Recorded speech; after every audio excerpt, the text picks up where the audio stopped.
Assalamualaikum warahmatullahi wabarakatuh. Baik, untuk pertemuan yang ketiga pada mata kuliah neuromuskuler pusat ini, maka akan disampaikan materi tentang suplai darah pada otak, ini blood supply of brain. Kita tahu bahwa otak terdiri dari tiga, ada otak besar, cerebrum, ada otak kecil, cerebellum, dan ada batang otak atau brainstem. Di sini nanti juga akan sedikit disinggung tentang suplai darah pada spinal cord. Nah, oke, kita mulai saja. Ini introduction-nya. Cardiac output is about 5 liter of blood. Nah, ini sekali jantung ini berdenyut, kontraksi, maka stroke volume atau darah yang dikeluarkan menuju ke tubuh ini sekitar 5 liter sekali jantung berkontraksi. The brain comprises only 2% of body weight but receive 15% of cardiac output and uses 20% of total body oxygen and 25% of total body glucose. Nah, ini otak, ini dimaksud otak di sini adalah otak besar ya. Ini beratnya hanya 2% dari keseluruhan total berat tubuh kita. Tetapi walaupun cuma kecil saja, hanya 2% beratnya, tetapi mendapatkan suplai darah yang cukup banyak, yaitu sekitar 15% dari 5 liter, yaitu sekitar 750 ml lah ya. Kemudian menggunakan 20% dari total oksigen yang digunakan tubuh dan 25% dari total glukosa pada tubuh kita. Nah, sehingga otak ini walaupun dia cuma 2% beratnya, hanya kecil, tetapi mendapatkan input suplai darah yang sangat banyak, kemudian oksigen yang digunakan juga dalam jumlah yang banyak, dan glukosa juga dalam jumlah yang cukup banyak, yaitu 25%. Karena pada dasarnya otak ini sumber utamanya, makanan utamanya adalah memang glukosa. Ketika seseorang kekurangan glukosa, katakanlah belum makan, kemudian dia mencoba untuk belajar misal, maka pelajaran yang dia pelajari ini susah untuk ditangkap, susah untuk dipahami, karena otak memang butuh glukosa dalam jumlah yang banyak untuk bekerja. Nah, sehingga nanti kalau mau belajar jangan sampai perutnya kosong, makan dulu banyak glukosa yang diambil dari makanan, sehingga glukosa tadi bisa store ke otak besar kita, agar kita ketika belajar ini mudah untuk memahami pelajaran. Selanjutnya, suplai darah ke otak ini dilakukan melewati dua sistem, ada anterior system dan ada posterior system. Anterior system ini nanti akan disuplai oleh sistem pembuluh darah karotid atau carotid system, sedangkan yang posterior system oleh pembuluh darah vertebrobasilar system. Nah, sehingga otak mendapatkan suplai pembuluh darah melewati dua sistem, ada anterior system dan ada posterior system. Anterior system ini akan dibawa oleh arteri karotis atau karotid, sedangkan yang posterior system akan dibawa arteri vertebrobasilar. Nah, selanjutnya, the blood vessels supplying brain are two internal carotid arteries and two vertebral arteries. Nah, ini suplai darah ke otak tadi ya, akan dibawa oleh dua sistem, anterior system dan posterior system.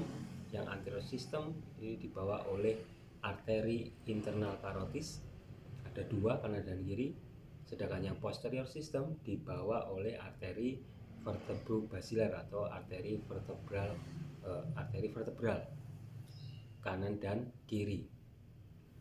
Carotid artery contributes approximately 80% to the total cerebral blood flow. Nah, ini pada anterior system, yakni internal karotis kanan dan kiri, ini mensuplai darah ke otak sebanyak 80%. jaminan otak ini disuplai darahnya oleh anterior system.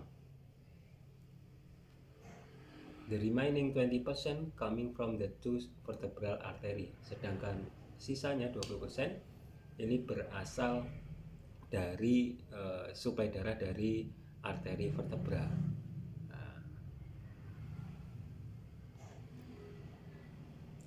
Nah, ini contoh gambaran pembuluh darah pada otak. Jika dilihat, otak ini dilihat dari bawah. Tadi dipelajari bahwa suplai darah ke otak ini akan dibagi menjadi dua sistem, ada anterior dan posterior sistem. Anterior sistem ini akan dibawa oleh arteri apa? Arteri internal karotis, kanan dan kiri. Nah, ini otak ketika dilihat dari bawah. Ini hemisfer kanan dan hemisfer kiri. Nah, kemudian di bawahnya ini ada nanti batang otak atau brainstem. Anterior system, mana anterior system ini? Nah, ada dua ini ya. Nah, ini anterior system. Ini merupakan arteri internal karotis. Arteri internal karotis yang membawa 80% suplai darah ke otak. Mana posterior system? Ini posterior system. Ada dua arteri vertebra. Yang merupakan posterior system suplai darah ke otak.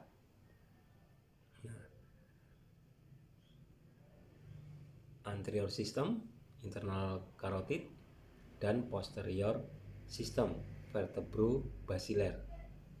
Kenapa dinamakan vertebrobasial? Karena arteri vertebra ini, kanan dan kiri ini, yang merupakan posterior system ini, pada suatu tempat dia bergabung menjadi satu. Nah, ini bergabung menjadi satu. Ini dinamakan sebagai arteri basiler atau sistem basiler. Nah, ini bergabungnya kedua vertebra arteri ini pada tingkat pontomedullary junction, yaitu pada tingkat pertemuan antara pons dan medula oblongata. Kedua arteri vertebra ini akan menyatu menjadi arteri basiler. Sedangkan anterior system internal karotid kanan dan kiri ini pada perjalanannya akan bercabang menjadi dua. Ada yang menuju ke depan, kanan dan kiri menuju ke depan, dan ada yang menuju ke samping. Ini kiri dan kanan. Menuju ke depan kiri, menuju ke depan kanan, menuju ke samping ini ke kiri, menuju ke samping yang kanan. Nah, ini internal karotid yang kiri dan internal karotid yang kanan. Ini masing-masing internal karotid akan bercabang menjadi dua, ada yang ke depan sepasang dan ada yang ke samping sepasang. Nah, yang ke depan ini dinamakan sebagai anterior cerebral artery. Anterior cerebral artery, sehingga ada dua anterior cerebral artery, bagian kiri dan bagian kanan. Nah, dia mensuplai di celah ini, di celah hemisfer. Nah, kemudian yang menuju ke dalam, ke samping sini, menuju ke dalam otak, ini disebut sebagai middle cerebral artery. Nah, middle cerebral artery sepasang kanan dan kiri, sehingga setiap internal karotid yang membawa atau yang mensuplai darah ke otak sebanyak 80% dalam perjalanannya akan terbagi menjadi dua cabang. Cabang yang ke depan dinamakan sebagai anterior cerebral artery atau ACA, dan ada cabang yang menuju ke dalam otak atau ke samping otak sini, menuju ke samping nantinya, menuju ke dalam ini ya, disebut sebagai middle cerebral artery atau MCA. Ada anterior cerebral artery, ada medial cerebral artery. Nah, Selain itu nanti juga ada posterior cerebral artery. Mana itu posterior cerebral artery? Nah, di sini. Ini adalah posterior cerebral artery. Dia perpanjangan dari arteri basiler sampai pada tingkat midbrain, ujung atas dari brainstem. Kemudian dia terbagi menjadi dua. Nah, cabang menjadi dua seperti ini. Yang paling atas ini disebut sebagai posterior cerebral artery. Ada posterior cerebral artery bagian kanan dan ada yang bagian kiri. Nah, masing-masing sepasang. Nah, posterior cerebral artery nanti akan mensuplai otak besar pada bagian lobus occipital. Kemudian anterior cerebral artery dia akan mensuplai lobus bagian parietal utamanya. Sedangkan yang pada middle cerebral artery dia akan mensuplai lobus bagian di bawah dari pada parietal ada, pada frontal juga ada, kemudian pada temporal juga ada. Nah, jadi pada middle cerebral artery. Nanti akan lebih jelas pada slide selanjutnya. Sehingga suplai darah ke otak ini melewati dua sistem, anterior system dan posterior system. Anterior system dibawa oleh siapa? Internal carotid sepasang kanan dan kiri. Internal carotid sebagai anterior system membawa suplai darah ke otak sebesar 80%. Kemudian yang posterior system dibawa oleh arteri vertebra kanan dan kiri.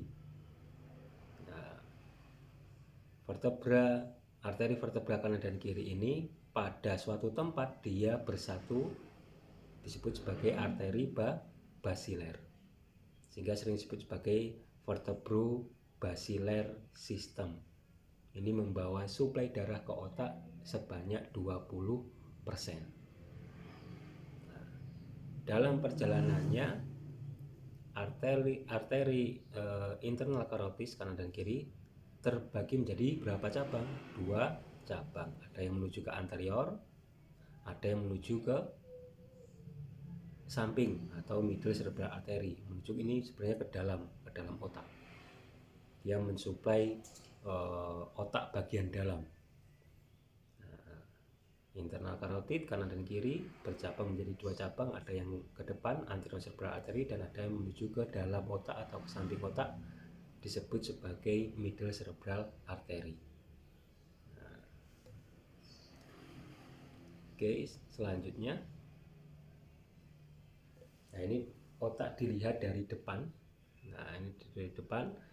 Ini otak besarnya. Kemudian ini ada batang otak. Di belakang batang otak ada cerebellum, otak kecil. Nah, ini kalau dari posterior system, arteri vertebra kanan dan kiri bergabung menjadi satu, menjadi arteri basiler. Sehingga sistem posterior ini sering disebut sebagai vertebro-basilar system, membawa 20% suplai darah ke otak.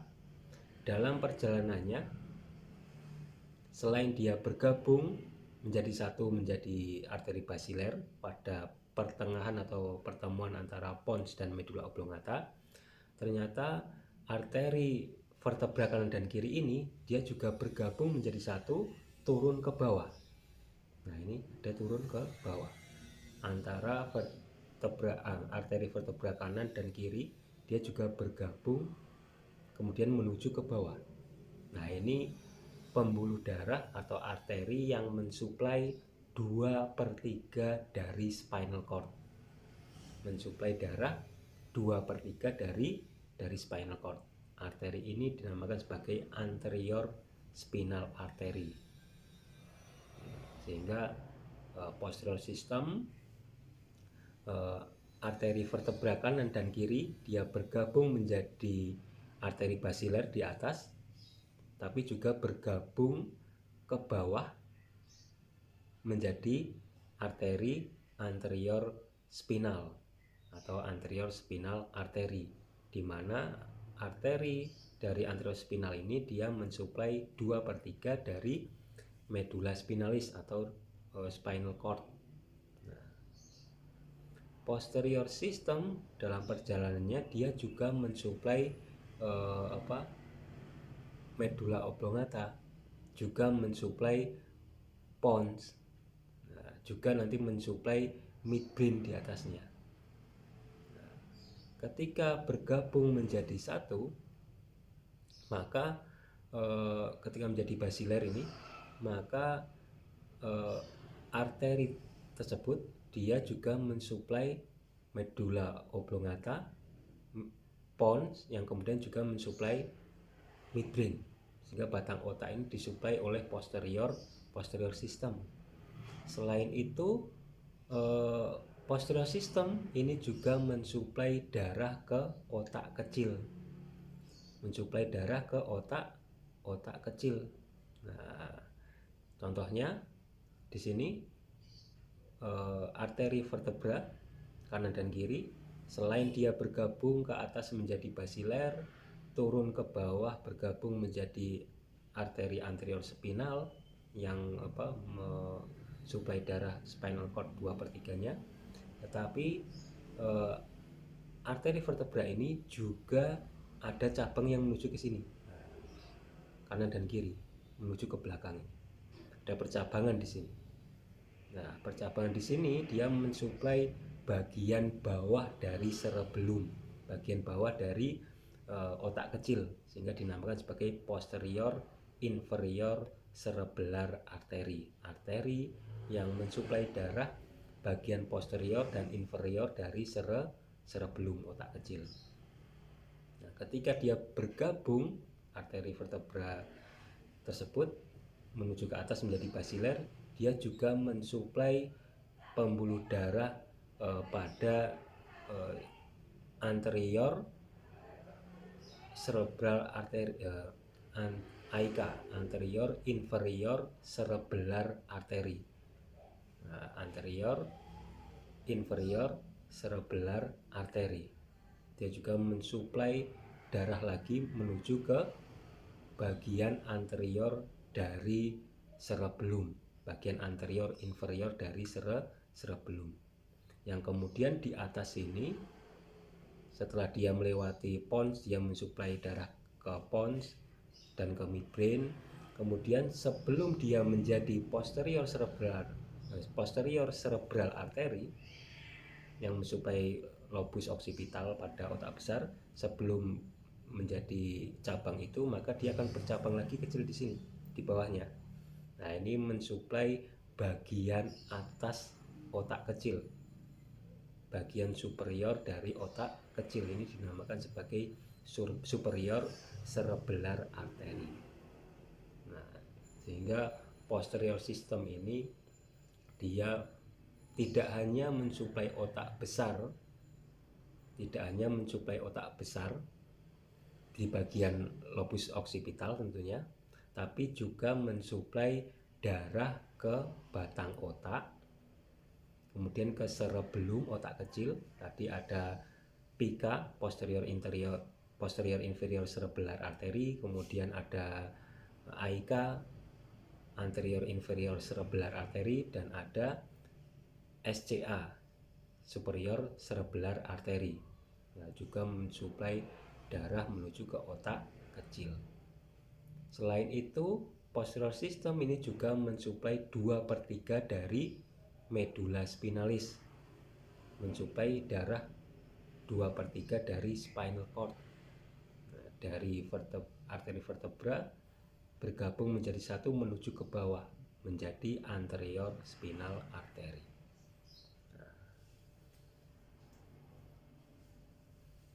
Nah, ini otak ketika dilihat dari samping kiri, maka ketika median fissure atau lateral sulcus ini dia dibuka, maka di sini akan terlihat cabang dari internal carotid, yakni cabang middle cerebral artery. Nah, ketika otak dilihat dari samping, kemudian lateral sulcusnya atau median viscernya ini dia dibuka, maka akan terlihat arteri tengah pada otak atau middle cerebral artery. Dia mensuplai bagian ini. Nah, ini suplai dari medial cerebral artery. Bagian tengah di otak ini disuplai oleh medial cerebral artery. Ini bagian samping seperti ini. Kemudian ketika otaknya kita belah, kita lihat dari samping tadi ya. Kemudian otak ini kita belah pada cekungannya di sini, pada lubang sini, yang pada hemisfernya ini. Jadi kita lihat hemisfer yang sebelah kanan. Kalau ini hemisfer sebelah kiri, ini hemisfer sebelah kanan. Kita belah, kita lihat hemisfer sebelah kanan dari dalam, maka akan terlihat seperti ini. Nah, ini ada pembuluh darah. Ini anterior cerebral artery. Dia mensuplai darah pada dalam hemisfer. Nah, di dalamnya hemisfer. Nah, kemudian dia akan menuju keluar ini. Dia akan menuju ke keluar atau ke lateral atau menuju ke atas. Ini suplai darah dari anterior cerebral artery.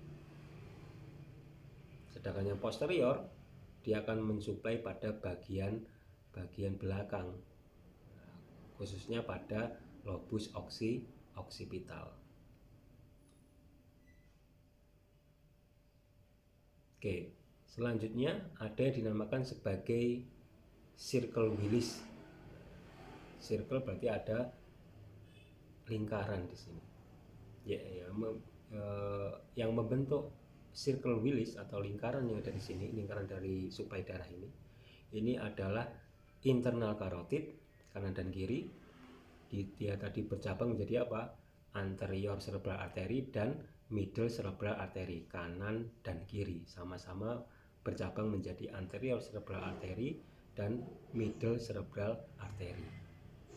Nah, dari internal karotid ini, dari proksimal dari internal karotid ini kemudian akan keluar atau akan terhubung dengan posterior system.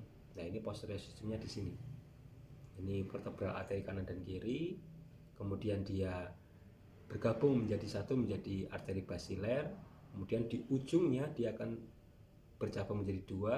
Ini adalah posterior cerebral artery yang mensuplai lobus occipital sebagai posterior system.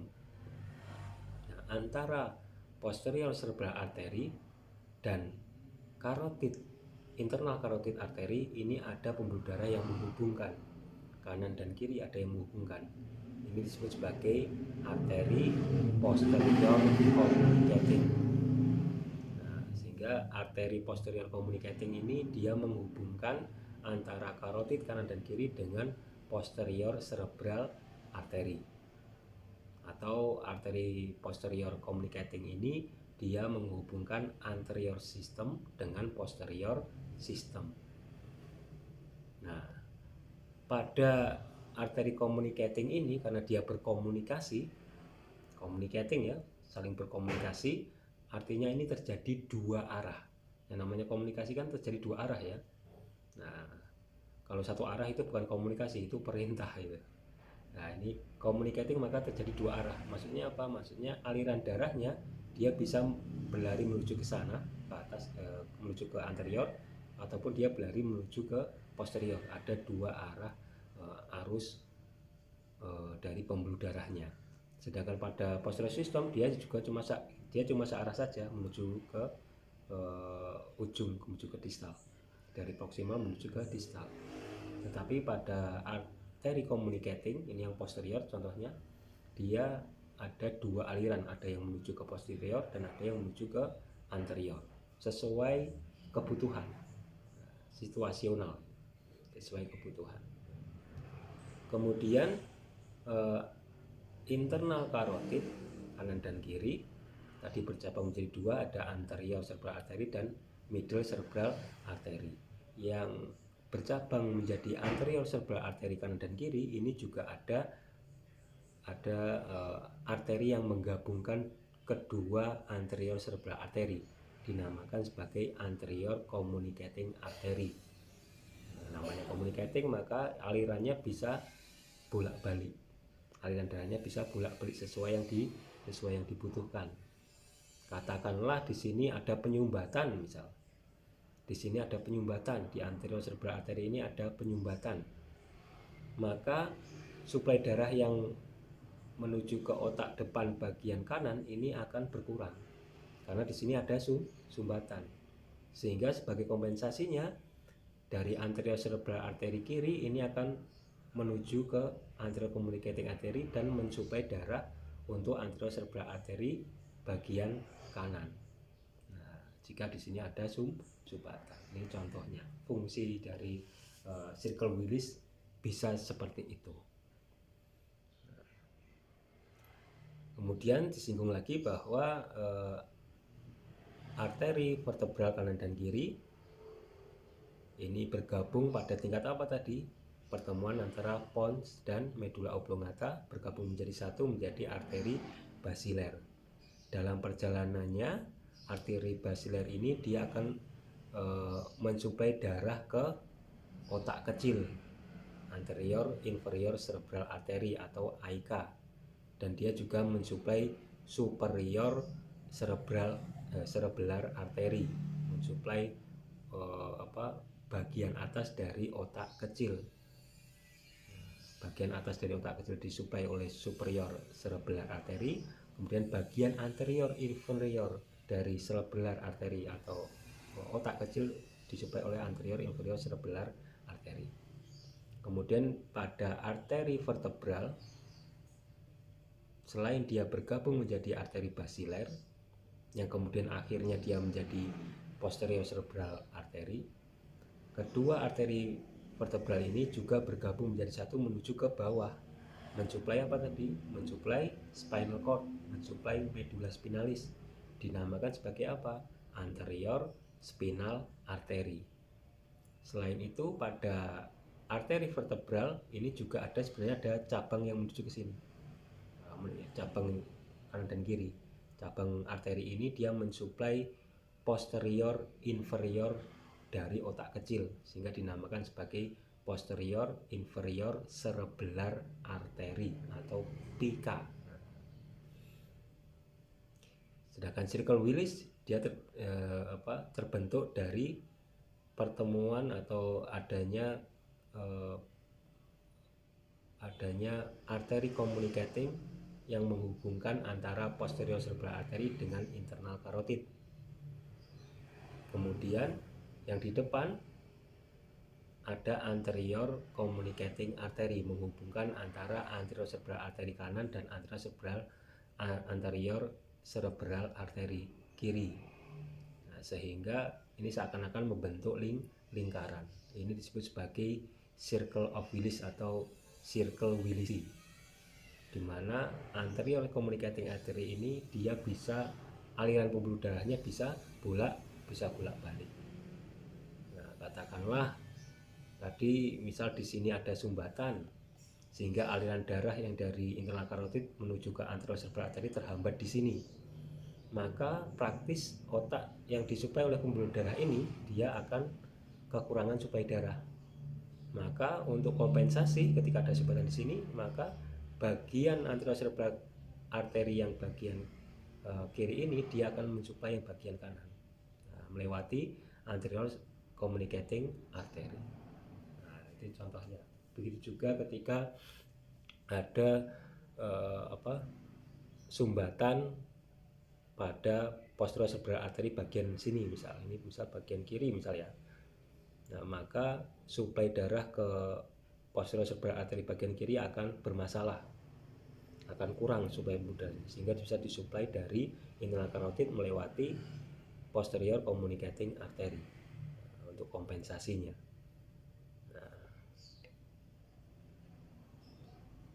Selanjutnya, ini lebih jelas lagi daerah otak yang disuplai oleh kedua sistem tadi. dua sistem, tadi ada sistem anterior dan sistem posterior. Nah, yang berwarna kuning ini adalah suplai dari arteri anterior dari cerebral atau anterior cerebral arteri. Nah, ini otak dilihat dari samping kiri. Yang warna kuning ini suplai darah dari anterior cerebral arteri. Sedangkan yang berwarna merah ini disuplai oleh middle cerebral arteri. Sedangkan yang warna biru ini disuplai oleh posterior cerebral arteri. Nah, ketika otak ini dibelah, yang bagian kanan ini ya, yang bagian kiri ini ya, bagian kiri ini diambil sehingga menyisakan hemisfer bagian kanan, maka akan terlihat seperti ini. Pada celah dari hemisfer ini, dia disuplai oleh anterior cerebral arteri. Di belakangnya ada posterior cerebral arteri. Nah, sehingga kalau kita masih ingat homunculus, kalau kita masih ingat di materi kemarin, materi tentang korteks cerebral, membicarakan tentang homunculus motoris, homunculus sensoris, maka area-area homunculus motor misal yang berada di sini, segmen tubuh apa yang berada di homunculus motor di area ini? Kaki, ya, tungkai, hip kan berada di sini. Nah, ini disuplai oleh anterior cerebral arteri. Praktis ketika anterior cerebral arteri ini bermasalah, kemudian suplai darah di sini berkurang, maka akan ditampilkan tanda gejala kelumpuhan pada ekstremitas bawah. Nah, kemudian di bagian tengah sini ini ada area motorik, primary motor cortex yang menginervasi saraf-saraf pada ekstremitas atas khususnya.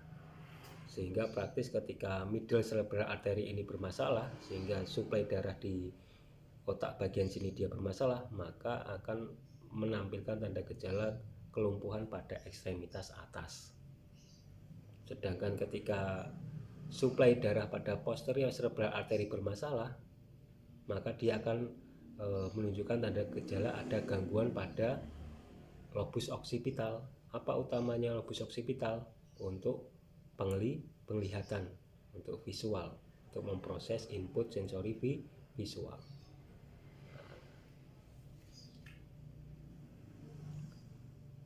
Selanjutnya, nah ini yang lebih jelas lagi, anterior cerebral arteri ini dia akan mensuplai area frontal, lobus frontal dan lobus parietal.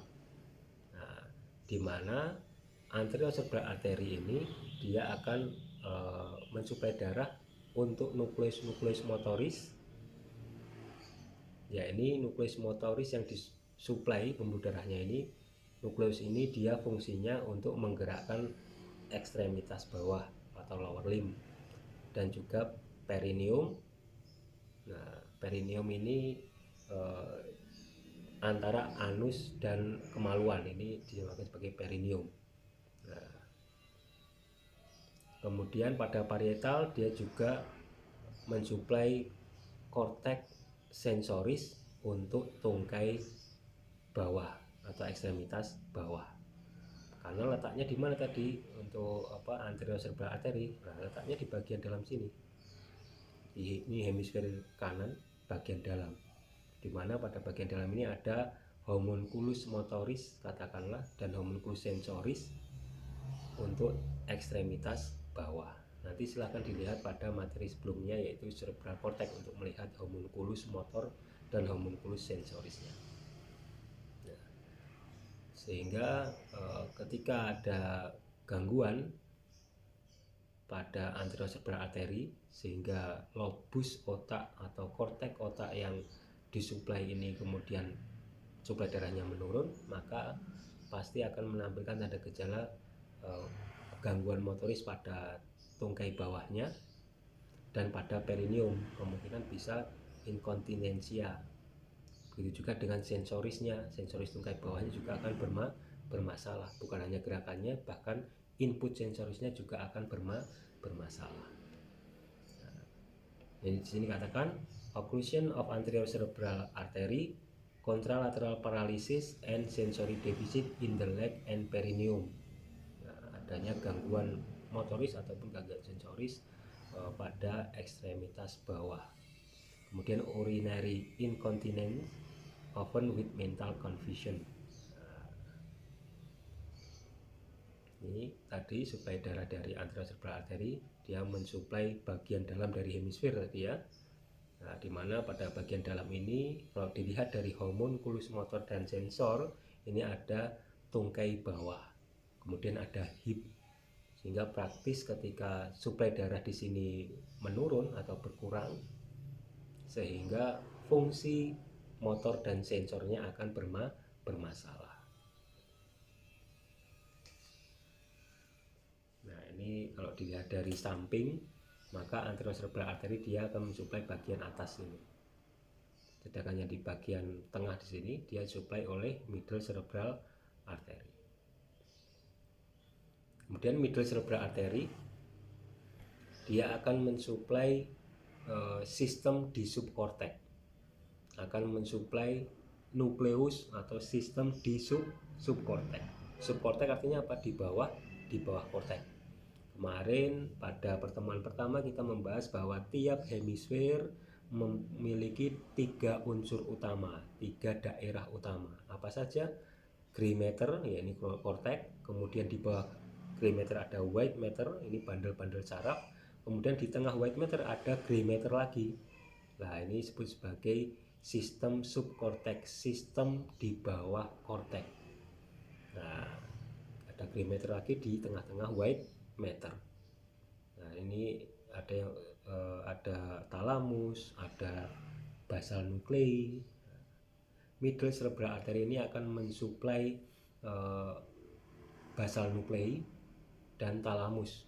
Bahkan internal kapsul juga disuplai oleh middle cerebral artery. Nah, sehingga arteri middle cerebral artery ini mensuplai bagian dalam otak atau mensuplai sistem subkortek, sistem di bawah kortek. Nah, ini dia suplai corpus striatum, internal kapsul, kemudian bagian anterior dari thalamus. Ini merupakan sistem subkortek.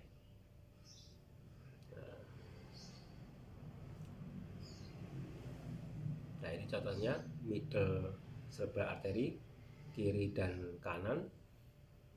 Ini selain dia mensuplai bagian luar tengah sini pada cerebral, tapi dia juga mensuplai bagian dalam dari otak kanan dan kiri. Disuplai oleh lateral striate artery. Lateral striate artery ini merupakan percabangan kecil-kecil. Striate ini bergaris-garis suplai darah menuju ke sistem subkortek. Di sini nanti ada thalamus, ada internal kapsul, ada basal nuclei. Ini disuplai oleh middle cerebral artery. Nah, middle cerebral artery ini pada lobus frontal untuk motoris, khususnya pada hemisfer kiri dia untuk berbicara pada area Broca. Kemarin kita masih ingat pada area Broca. Sedangkan pada frontal untuk motoris kecuali paracentral lobule. Paracentral lobule ini di mana? Di bagian atas, di samping-samping pertengahan dari hemisfer. Nah, sehingga dia akan mensuplai motoris untuk ekstremitas atas. Nah, ini motoris untuk kortek motoris bagian lobus frontal kecuali paracentral lobule. Paracentral itu seperti apa tuh Pak? Nah, misalnya seperti ini. Nah, kemarin kan homunculus ini kaki, kemudian di sini ada hip, trunk, kemudian ada tangan di sini ya. Nah, paracentral kecuali paracentral, jadi medial cerebral artery ini mensuplai motoris kecuali paracentral lobule. Nah, paracentral lobule di sini, ini sentralnya. para berarti di sampingnya. Nah, di samping-samping sini tidak disuplai oleh medial cerebral artery. Selain ini akan disuplai oleh medial cerebral artery, artinya medial cerebral artery akan mensuplai bagian sini. Nah, di mana di sini bagian untuk ekstremitas atas dan wajah misal. Maka pada ekstremitas atas khususnya dia akan mengalami gangguan ketika ada gangguan pada middle cerebral artery.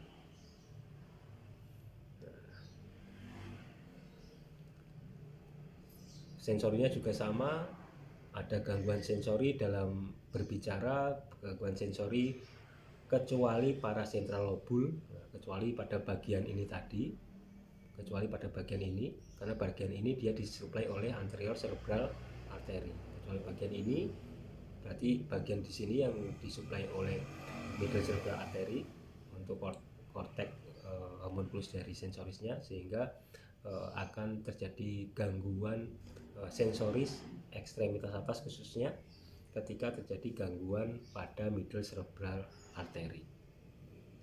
Sekaligus dia juga akan mengganggu fungsi dari subkorteks, karena middle cerebral artery ini juga mensuplai darah ke subkorteks. Nah, sehingga bisa kerusakan atau kurangnya suplai darah bisa jadi pada basal ganglianya, bisa pada thalamusnya, bisa pada internal kapsulnya. Karena dia juga mensuplai darah ke temporal, maka dia juga bisa mempengaruhi fungsi dari auditori. Dia kan ke temporal juga ya, middle cerebral artery ini juga ada di temporal. Nah, sehingga bisa mempengaruhi ini di temporal, sehingga bisa mempengaruhi dari fungsi auditorinya. Kemudian vertebrobasilar system, vertebral artery branch from the subclavian artery joins together to form the basilar artery. Jadi sudah ya, bahwa arteri vertebral kanan dan kiri ini akan bergabung menjadi satu, menjadi arteri basilar. Nah, di mana vertebral arteri kanan dan kiri ini didapatkan dari percabangan arteri subclavian. Asal arteri vertebral ini berasal dari percabangan arteri subclavian. Branches of the vertebral artery, spinal artery, anterior spinal artery, one form the by branches from each vertebral artery. Nah, tadi juga sudah disinggung bahwa kedua vertebral artery selain dia bergabung menjadi arteri basilar menuju ke atas, menuju ke otak, tetapi kedua arteri vertebral ini, kanan dan kiri ini juga bergabung menjadi satu menuju ke bawah yang mensuplai 2/3 dari spinal cord atau 2/3 dari medulla spinalis. Kemudian posterior spinal artery. Nah, ini vertebra arteri ini juga mensuplai bagian posterior dari spinal. Selain anterior juga spinal juga. Kemudian vertebral arteri ini juga bercabang mensuplai bagian posterior inferior dari otak kecil. Bagian posterior inferior dari otak kecil, sehingga dinamakan arterinya adalah posterior inferior cerebellar artery atau PICA. Nah, ini cabang dari arteri vertebra kanan dan kiri. Ini ada cabang arteri yang mensuplai darah menuju ke otak kecil bagian posterior inferior. Nah, ini contoh percabangannya. Ini kalau di sini jantung, kemudian di sini ada aorta, pembuluh darah besar yang kemudian dia mensuplai darah ke seluruh tubuh. Maka percabangan aorta ini ada yang menjadi arteri karotis kanan dan kiri, kemudian arteri apa ini? Subclavia. Dari arteri subclavia ini akan bercabang arteri vertebral kiri dan kanan.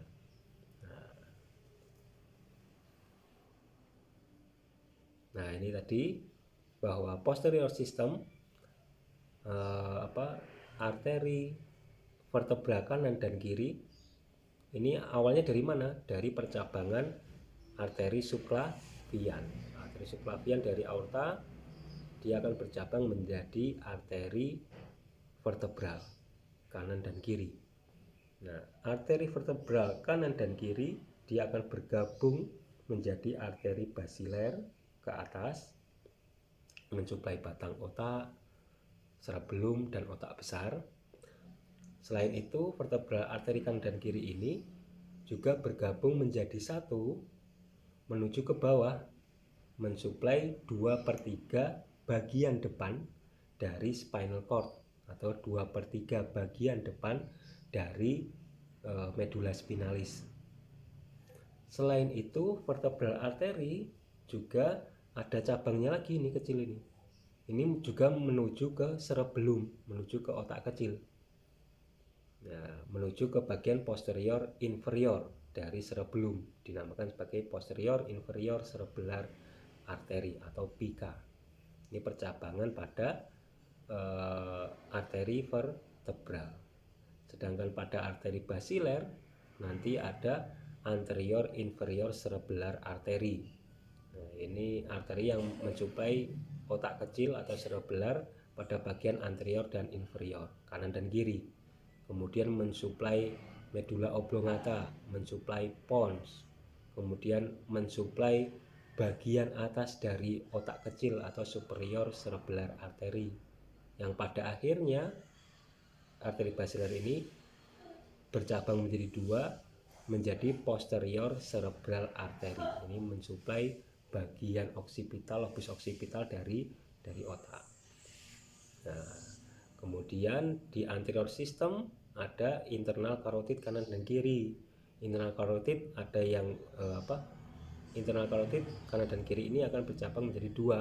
Ada yang menuju ke depan, anterior cerebral artery, dan ada yang menuju ke dalam atau ke samping, disebut sebagai middle cerebral artery. Antara anterior cerebral artery kanan dan kiri ada arteri yang menghubungkan, dinamakan anterior communicating artery. Antara posterior cerebral artery dan internal carotid ini juga ada yang menghubungkan arterinya, yaitu posterior communicating artery. Nah, seakan-akan ini membentuk lingkaran, di mana lingkaran ini menghubungkan antara posterior system dengan anterior system. Lingkaran ini disebut sebagai circle Willisi atau circle of Willis. Basilar artery, branches of basilar artery, anterior inferior cerebral artery atau AICA, supplies inferior surface of the cerebellum. Labyrinthine artery supplies the membranous labyrinth of the internal ear. Pontine artery, superior cerebral artery supplies pons, superior cerebral peduncle and inferior colliculus. Nah, ini tadi dari basilar artery dia akan bercabang mensuplai bagian anterior inferior dari otak kecil atau disebut sebagai AICA, anterior inferior cerebral artery. Kemudian dia juga mensuplai pons, nah, mensuplai midbrain juga nantinya, karena dia juga mensuplai inferior colliculus. Kemudian ternyata dia juga mensuplai labyrinthine atau area daerah di bawah di dalam telinga. Ini pada percabangan arteri basiler. Posterior cerebral artery, jadi akan mensuplai lobus oksipital dan temporal. Lobus oksipital ini fungsinya sebagai visual, banyak nukleus-nukleus yang fungsinya sebagai visual, dan temporal untuk olfaktori, untuk pembauan. Sehingga praktis ketika posterior cerebral artery ini bermasalah, sehingga suplai darah pada lobus ini juga bermasalah, maka fungsi ini juga akan bermasalah. Nah, dan circle of Willis tadi sudah singgung ya. Jadi circle of Willis terdiri dari ini, anterior communicating, anterior cerebral artery maksudnya, internal carotid, dan posterior communicating dan posterior cerebral artery. Ini pembentuk dari circle of Willis atau circle Willisi. Normally, not too much blood flow could be served as alternative route if one of the artery is occluded. Sebenarnya circle of Willis ini walaupun dia bisa mensuplai pembuluh darah ketika ada sumbatan, tapi masih dianggap belum cukup suplai tersebut, sehingga perlu segera penanganan untuk membebaskan sumbatannya. Common site for aneurysm, terminal part of internal carotid artery, anterior communicating artery proximal of middle cerebral artery. Ya, ini tempat-tempat yang sering terjadinya aneurisma atau aneurism. Ini adalah patologis dari pembuluh darah. Pembuluh darahnya menjadi melembung atau terjadi dilatasi lokal, disebut sebagai aneurism. Ini terjadi pada internal karotid, akhir dari internal karotid, atau pada anterior communicating artery, atau pada proximal dari arteri middle cerebral artery. Ini sering terjadi gangguan patologis pada arteri tersebut, yakni gangguan aneurism atau dilatasi lokal dari pembuluh darah. Nah, ini tadi circle of Willis. Dia sering terjadi aneurism pada anterior cerebral anterior communicating sini sering terjadi. Kemudian pada proximal atau terminal dari internal carotid ini juga sering terjadi. Pada posterior communicating juga sering dilaporkan terjadinya aneurism. Nah, ini contoh yang lebih jelas lagi pada suplai darah sistem anterior dan posterior pada cerebral atau besar. Ini contohnya suplai darah. Ini otak dilihat dari samping kiri ya, samping kiri, hemisfer kiri. Ini yang berwarna biru ini suplai darah dari anterior cerebral artery, yang merah ini middle cerebral artery, dan yang kuning ini posterior cerebral artery. Ketika otak ini dihilangkan yang bagian kiri, tersisa bagian kanan. Ketika otak ini dibalik, maka dibalik apa ya? Enggak, ini dipotong ya. Ketika otak ini diambil, maka bagian dalamnya ini, hemisfer bagian dalamnya ini otak bagian kanan ini akan terlihat suplai darah suplai darah ke otak ini pada arteri anterior cerebral artery dan ini posterior cerebral artery. Jadi otak ini kemudian dibelah, kemudian dibalik menjadi seperti ini.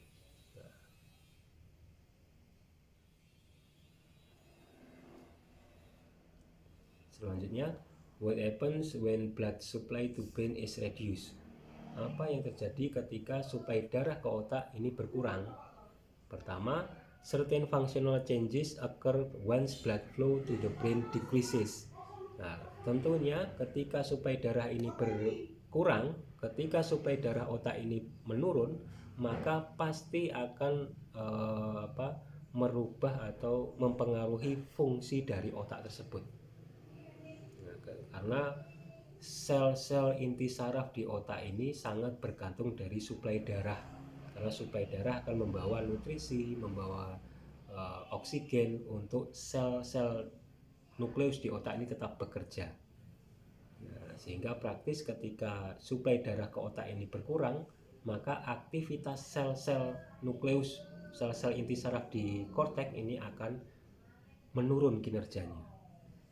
Dikatakan di sini critical values for loss of synaptic transmission corresponding to loss of neuronal function are between 15 and 18 mili ini per 100 gram per menit. Ketika suplai darahnya ke otak ini menjadi 15 sampai 18 mili per 100 gram per menit, maka otak akan kehilangan fungsi neuronnya.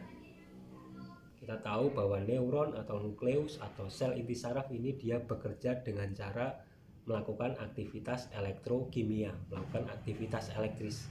Ketika suplai darahnya menjadi 15 dan 18 mili per 100 gram per menit, maka aktivitas elektris nukleus saraf ini akan terhenti. Aktivitas elektris nukleus saraf akan berhenti. Ketika aktivitas elektris nukleus saraf di otak ini berhenti, maka ditampilkan dengan tanda gejala ekstremitas yang disuplai oleh nukleus tersebut akan lumpuh, akan kehilangan kemampuan untuk berkontraksi. Nah, ototnya akan lemah, flaccid. Kemudian the threshold for membrane pump failure and thus for loss of cellular integrity and cell death is approximately 10 mili ini per 100 gram per menit.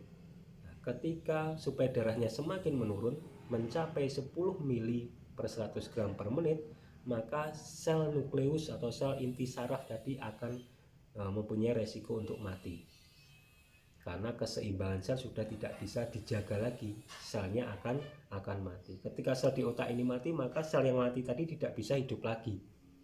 Nah, sel yang mati tadi tidak bisa hidup lagi, sehingga ketika ada gangguan pembuluh darah di otak, maka ini sesuatu yang serius, harus segera dilarikan ke IGD, harus segera mendapatkan pertolongan.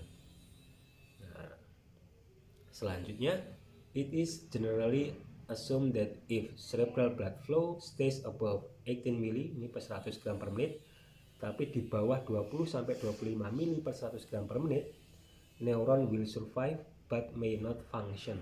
Nah, ketika suplai darahnya di atas 18 mili tetapi masih kurang dari 20 mili, maka kemungkinan nukleus atau sel-sel inti saraf pada korteks katakanlah ini masih bisa survive, masih bisa mempertahankan hidupnya, dengan tunjukkan ada gejala kelemahan otot misal, tidak sampai ototnya tidak bisa kontraksi sama sekali, tapi masih bisa kontraksi tapi minimal. Jadi berarti sel neuronnya masih bisa survive. Nah, ini segera untuk diberikan pertolongan, dibebaskan sumbatannya sehingga area yang survive ini bisa tertolong. Begitu juga pada area yang tadinya hilangnya koneksi aktivitas elektris ini juga bisa tertolong ketika sumbatannya dibebaskan. Tetapi ketika suplai darahnya 10 mili atau kurang, maka dia sudah resiko terjadi kerusakan atau kematian sel-sel atau nukleus atau sel inti saraf di korteks, sehingga nukleus atau sel inti saraf di korteks ini ketika dia sudah mati tidak bisa hidup lagi. Sehingga sangat penting sekali pasien-pasien dengan gangguan peredaran darah otak ini segera mendapatkan pelayanan. Nah, oke, materi kita sampai di sini. Kita akan berjumpa pada materi selanjutnya. Nanti kita akan membahas insya Allah tentang stroke. Mungkin lebih kita akan membahas tentang basal ganglia atau basal nuklei. Kita akan membahas dasar-dasar dari neurologi dulu, neuromuskuler dulu. Kemudian kita akan membahas pada patologis-patologisnya. Nanti ada stroke, ada Parkinson, ada spinal cord injury, dan lain sebagainya. Saya kira itu untuk materi kita hari ini. Saya akhiri. Wassalamualaikum warahmatullahi wabarakatuh. Sampai jumpa.